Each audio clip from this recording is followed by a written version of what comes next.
10 días. Un montón de protestas. Son protestas en distintos lugares de Francia. Vamos a ver imágenes y vamos a analizar lo que está pasando con Inés Capdevila desde la redacción de La Nación. Contanos, Inés, ¿qué está pasando? Tenemos imágenes de París ahí en vivo. Así es, María Laura, buenas tardes. Antes que nada, hoy unas 100.000 personas, según la policía, se manifestaron en París. Según los sindicatos, fueron casi 500.000 en un escenario que se replicó en las grandes ciudades de Francia. ¿Qué busca este muy diverso universo de manifestantes? Básicamente detener la reforma que, como vos bien dijiste, aumenta en 2 años la edad jubilatoria para todos los franceses. Parece poco a nuestros ojos, pero 2 años para los franceses es la alteración de un estilo de vida que ellos llevan ya durante muchas décadas y que no están dispuestos a resignar. Y que además amenaza no ya con más movilizaciones, sino con movilizaciones más violentas que van sumando grupos radicales que hoy preocupan mucho al gobierno. Eso es lo que más nos preocupa, la cantidad de gente es mayor ahora, o sea, hay más gente en la calle, se va sumando gente en la calle, y cuando vos decís grupos radicales, ¿quiénes son? Contanos. Son los grupos radicales que habitualmente los vemos cuando hay manifestaciones contra las grandes cumbres, la cumbre del G20, la cumbre del G7, siempre hay manifestaciones anticapitalistas. Bueno, el Black Bloc es el más representativo de esos grupos. Sí. El gobierno francés ayer dijo que había detectado muchas señales de la participación del Black Bloc en los incidentes de los 2 o 3 días anteriores, incidentes que se van sumando todos los días y que además van creciendo en intensidad.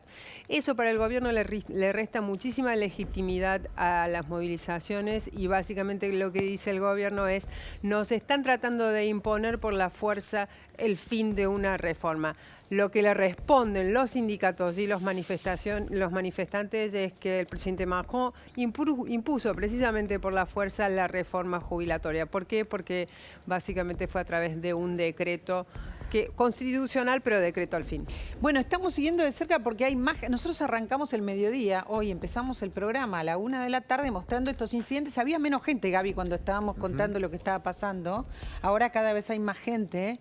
Se ven imágenes con más movilizaciones, como decía también Ine, viene siendo cada vez más radicalizada la presencia, pero con fortaleza. Ine, la última protesta también terminó con centenares de heridos, de policías heridos, centenares de detenidos también. Eso fue ayer, eso fueron las protestas de ayer, tras lo cual el gobierno de Macron salió a advertir que no va a tolerar más incidentes, por lo tanto hoy se multiplicaron la cantidad de efectivos que vigilaron las calles de todas las ciudades, no solo París, también Marsella, Toulouse, Bordeaux. Bien, eso por ahora. Lo que sucede es que ninguna de las partes que ya van sumando y alimentando esta crisis gigantesca que afecta a Francia parece querer ceder. Ni los sindicatos, ni los grupos independientes que se manifiestan, ni el gobierno. Los propios asesores de Macron dicen que nunca lo vieron tan intransigente ni tan alineado con una reforma como la reforma previsional. Y ahora se suma un nuevo grupo que es el grupo de violentos. Esta es la Francia que probablemente veamos en los próximos días, porque la reforma va a permanecer. Hoy el más moderado de los jefes sindicales, que es Laurent Berger, un jefe de una de las centrales sindicales, pidió a Macron, bueno, no cancelemos la reforma, pausémosla y negociemos y acordemos una nueva reforma. El vocero de Macron esta mañana dijo: de ninguna manera la reforma va a persistir. Tal vez podemos charlar sobre cuáles van a ser los tiempos de aplicación de la reforma, pero la reforma así como está llegó para quedarse. Los franceses van a tener que trabajar 2 años más antes de retirarse. Una situación que los va a equiparar un poquito con el resto de Europa, donde claro, la edad jubilatoria es ampliamente mayor que la de Francia. Claro. Recién decíamos eso, Inés, ¿no? Es más bajo que en muchos lugares del mundo. Sin embargo, nos sorprende la decisión de Macron. La decisión es muy firme. Fíjate que le están apareciendo distintos atajos para ver si él quiere volver a conversar o negociar. Vos lo contaste recién y él se mantiene firme a pesar de que sigan las protestas y crezcan las protestas incluso, ¿no?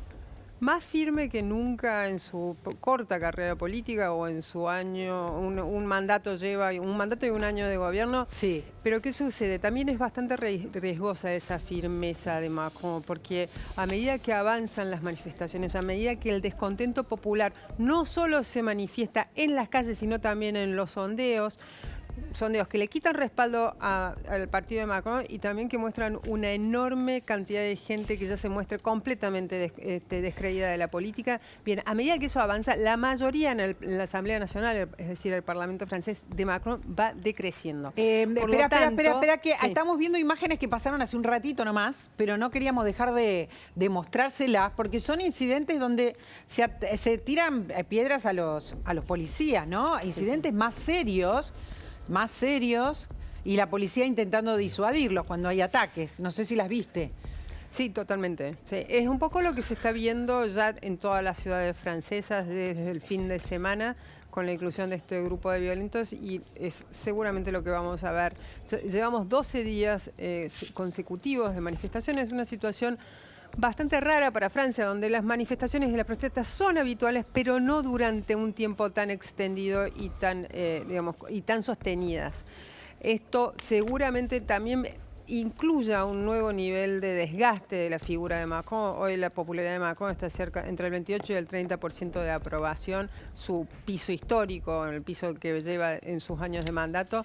Es probable que veamos incluso caer más esa popularidad. Y esto le va a restar capacidad de gobierno a Macron, y cuando le quedan todavía 4 años de gobierno, es decir, mucho, y para un presidente que está muy pendiente de su lugar, cuál va a ser su lugar en la historia, si su presidencia se termina este año, al menos informalmente, en el sentido de que pierda capacidad de gestionar y de aprobar legislación y reformas, es probable que Macron quede como uno de los presidentes tal vez más fallidos de la historia reciente de Francia. Bueno, seguimos de cerca, Inés, entonces lo que pasa en Europa y lo que pasa en París. Gracias, muchas gracias siempre. Gracias a ustedes, María Laura.